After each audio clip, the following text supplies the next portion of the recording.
കുറച്ച് ദിവസമായിട്ട് ഭയങ്കര കൊതി കയറിയൊക്കെയായിരുന്നു. നല്ല ബീഫും കുറച്ച് പുട്ടും നല്ല ചൂടോടെ ഇങ്ങനെ കഴിക്കണമെന്ന്. അപ്പോൾ പിന്നെ ഒന്നും നോക്കിയില്ല, നമ്മൾ ബീഫൊക്കെ മേടിച്ചു. എന്നിട്ട് നമ്മൾ ബീഫ് കട്ട് ചെയ്ത് സെറ്റാക്കുകയാണ്. നോർമലി നമുക്ക് ഇവിടുന്ന് എങ്ങനെ ബീഫ് മേടിച്ചാലും നല്ലത് കിട്ടാറില്ല കേട്ടോ. എങ്ങാനും ഇടയ്ക്ക് ലോട്ടറി അടിച്ച പോലെ നല്ല ബീഫ് കിട്ടാറുണ്ട്. പക്ഷേ ഈ പ്രാവശ്യം എന്തായാലും വലിയ കുഴപ്പമുണ്ടായിരുന്നില്ല കേട്ടോ. അപ്പോൾ അത് വേഗം കട്ട് ചെയ്തു. പിന്നെ നമുക്ക് അതിനാവശ്യമുള്ള സാധനങ്ങളുണ്ടല്ലോ, കുറച്ച് ഇഞ്ചി, വെളുത്തുള്ളി, സബോള, കുഞ്ഞുള്ളി, പച്ചമുളക്, കറിവേപ്പില, അങ്ങനെയുള്ള ഐറ്റംസ് ഒക്കെ വേഗം തന്നെ ഞാനെടുത്ത് ക്ലീൻ ചെയ്യാൻ വെക്കുകയാണ്. അതിൻ്റെ ഇടയിൽ കുഞ്ഞി കാണാതെ ഒരു മാഷ്മലോ ഞാനെടുത്ത് തട്ടുന്നുണ്ട്. അത് നോക്കുന്നത് അവൻ വരുന്നുണ്ടോന്നാണ് കേട്ടോ. അവൻ വന്നു കഴിഞ്ഞാൽ അത് ചോദിക്കും. അപ്പൊ അവൻ ഇങ്ങനത്തെ ഒന്നും കൊടുക്കാത്തത് കൊണ്ട് അവൻ കാണാതെ ഞാൻ കഴിക്കുന്നതാണ് ഈ രംഗം. അത് കഴിഞ്ഞിട്ട് നമ്മുടെ സാധനങ്ങളൊക്കെ പെട്ടെന്ന് പെട്ടെന്ന് ക്ലീൻ ചെയ്യാണ് കേട്ടോ. എനിക്ക് ഇടയ്ക്ക് ഒരു തോന്നൽ വരും എന്തെങ്കിലും ഇങ്ങനെ ഒന്ന് കഴിക്കണമെന്ന്. ആ തോന്നൽ വന്നു കഴിഞ്ഞ് കഴിഞ്ഞാൽ അത് കഴിക്കണ വരെ ഒരു തിക്കുമുട്ടായിരിക്കും. അപ്പം അത് കഴിക്കാനുള്ള തിരക്കായിരുന്നു അന്ന്. ഒന്നാമതേ അന്ന് എണീറ്റത് ഉച്ചയ്ക്കായിരുന്നു. അത് കഴിഞ്ഞ് ആ ക്ഷീണത്തിലാണ് ഞാൻ നിൽക്കുന്നത്.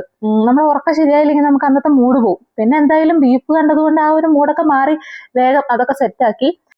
ഇന്ന് പുട്ടിൻ്റെ കൂടെ കഴിക്കാനായതുകൊണ്ട് ഒരു സിമ്പിളായിട്ട് ഒരു ചെറിയൊരു പെർലൻ രീതിയിൽ ഉണ്ടാക്കണം എന്ന് കേട്ടോ ഞാൻ പ്ലാൻ ചെയ്തിട്ടുണ്ടായിരുന്നത്.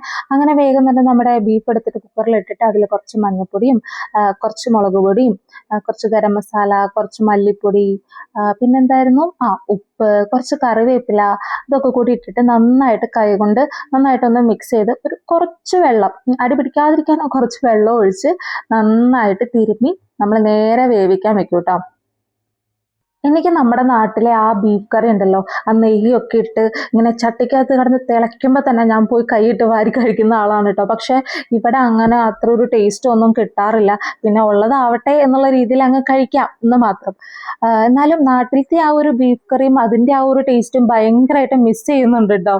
അങ്ങനെ നമ്മളെ കൊണ്ട് പറ്റുന്ന രീതിയിൽ പെട്ടെന്ന് കാര്യങ്ങളൊക്കെ ചെയ്യാണ്. അതിൻ്റെ ഇടയിൽ കുഞ്ഞ് വന്നതുകൊണ്ട് കുഞ്ഞിക്ക് ഒരു ബുൾസൈ ഒക്കെ ഉണ്ടാക്കി കൊടുത്തു.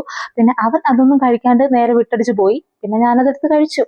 അങ്ങനെ വേഗം ക്ലീൻ ചെയ്യാണ്. ഈ ഒരു സൂക്കേട് എല്ലാവർക്കും ഉണ്ടായിരിക്കും അല്ലേ, കുക്ക് ചെയ്യണതിൻ്റെ ഇടയിൽ ഇടയ്ക്കിടയ്ക്ക് തുടയ്ക്കാന്നുള്ളത്.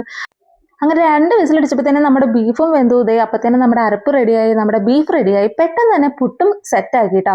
അങ്ങനെ കഴിക്കാനുള്ള തിരക്കിൽ വേഗം ചൂടോടെ തന്നെ ഞാൻ എടുത്തിട്ടുണ്ടായിരുന്നു.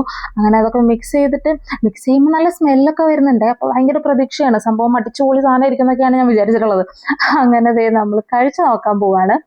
കഴിച്ചു നോക്കിയപ്പം സംഭവം ടേസ്റ്റ് ഒക്കെ ഉണ്ട്. പക്ഷെ ചെറിയൊരു പ്രശ്നം എന്താണെന്ന് വെച്ചാൽ കറിക്ക് ഇച്ചിരി എരിവ് കൂടിപ്പോയി. എരിവ് പിന്നെ നമുക്കൊരു പ്രശ്നമല്ലല്ലോ.